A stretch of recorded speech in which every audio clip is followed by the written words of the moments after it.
What if I told you you could live every day without being offended? You're probably thinking that is not possible. And to that I say, we will see. Come with me.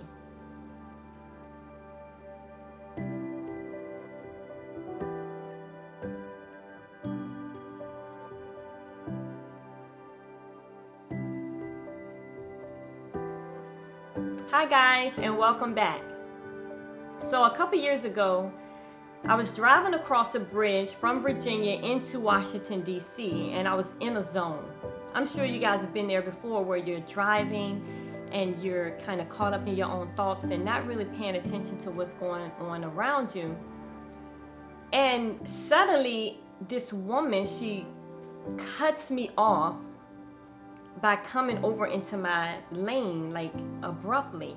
And then she throws her middle finger up at me through her rear window. And so when I saw her finger, initially I got angry, like on the inside. I'm like, that was uncalled for. I'm like, what was that even about? And I wasn't angry because she had cut me off. I was angry more so because of her finger.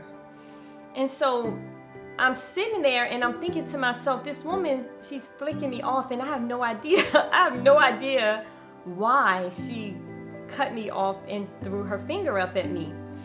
But just in that moment, I had another emotion come. But this time it was more so embarrassment. I felt sorry for her. I was embarrassed for her. And I started thinking, here she was. I mean, clearly she was angry enough to cut me off, almost cause an accident, and throw up this really, rude gesture towards me. And I'm thinking, man, she's in the car by herself, seemingly, and she had allowed me to get her into this state, and I had no idea what was even going on. And so in that moment, I felt sorry for her. But it taught me such a huge lesson.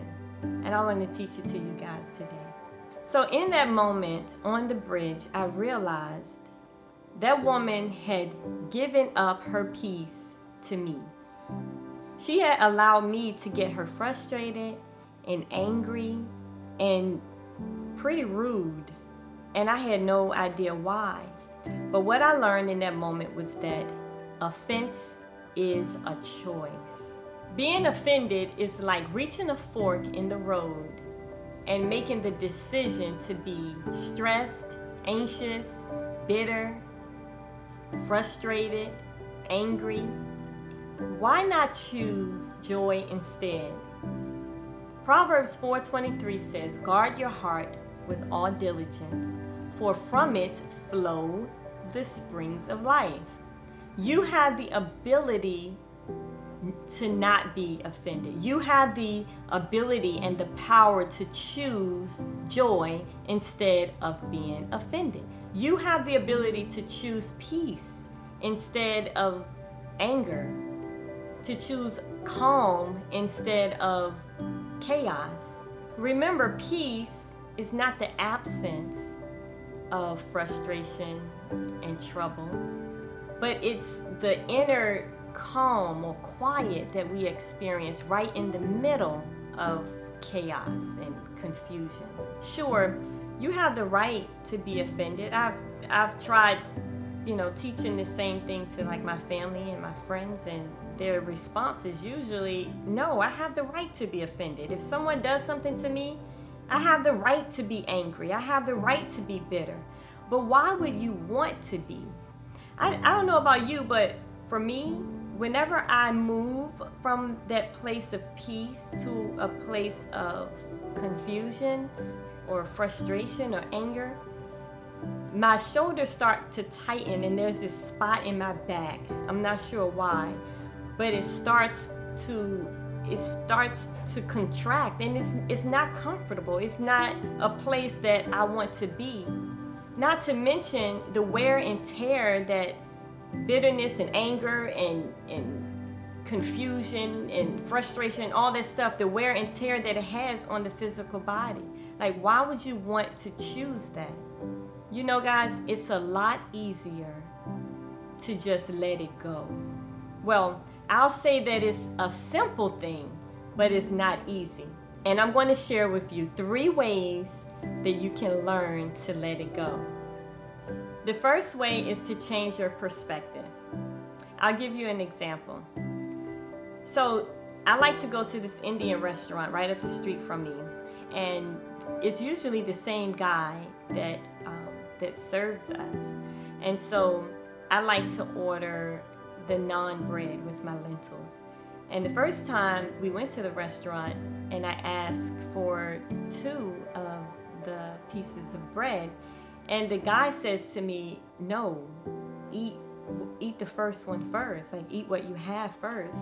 And so, of course, initially I'm thinking, is he serious? Like, the bread's not free. I'm paying for this bread. Like, he needs to bring me however many pieces of bread I order. But then in the same moment, I just kind of laughed to myself, and I thought, okay, he's from a different culture. Surely he didn't mean that to offend me. You know, maybe this culture of people are, more resourceful than we are. Maybe he's, trying to, I don't know, do me a favor and not have me, purchase bread that I'm not going to eat. But regardless, in that moment, I made a choice. I'm not going to be offended. I mean, I thought it was really funny because not every day do you have someone tell you, no, you can't get that, like eat what you have first. It gave me an opportunity. There, I had an opportunity to choose joy. And the exchange could have gone a lot differently. And so I visited the restaurant several times after, and it's kind of an ongoing joke because, like, I went with my girlfriend for my birthday, and the same thing happened, and I jokingly said to her, watch this, I'm going to order 2 slices, and he's going to tell me, eat one first, and sure enough, he did. But that just goes to show, when you change your perspective, then a lot of times there's no space to be offended. And another thing that I like to tell myself is, maybe this person's having a bad day, or okay, maybe that person didn't see me there. And sometimes the person could be trying to offend me, but if I choose how I'm going to respond to it, then I'm going to save myself the frustration and the anger and the bitterness, because the goal really here is to maintain your peace, is to maintain a place of rest and calm. Because when you're worked up, it's really not hurting anyone but yourself. And that leads us right into our second one, which is show compassion. When we're compassionate towards people, then it kind of leaves no space to be offended. If you can look at someone and see, oh, they're acting that way because they're hurting themselves. Because we've all heard this saying, hurt people hurt people. Yeah, they usually do. But we have the choice whether we're going to be hurt or not. I know it seems like a far-fetched idea, but you can choose. You have the ability to say, I'm not going to be offended. I'm going to show this person compassion. Believe me, guys, I get it wrong sometimes. Sometimes I get to the fork in the road and I go the wrong way. I get angry. I get frustrated. But at some point, I had to make the decision to turn around and to go back and to exit left, because I refuse to be in a place where I've lost my peace and I've lost my joy because it's not affecting anyone else but me. Lastly, we must learn to build ourselves up. Most times it's easy for me to let things go because I have a high opinion of myself. Not because I'm arrogant, but because I understand who I am and whose I am. And I know that God has promised to be my vindicator, and He promises to protect me. And so I don't feel the need to have to defend myself or to be angry or bitter. I can let things go because the scripture says to cast your cares on Him because He cares for you. And so if I'm giving it to God, then I'm not going to hold on to it. But we can't really be in that posture if we haven't built ourselves up, if we aren't confident in who we are. And that really comes with learning and getting the knowledge and the wisdom of what God says about us and who we are as children of God. In conclusion, John 14:1 says, "Let not your heart be troubled." We do have the ability to choose joy and to not be offended. And when we are attacked and when we are intentionally offended by others, God's grace is sufficient to empower us to stay in a place of peace and joy. Thank you so much for watching. Good day.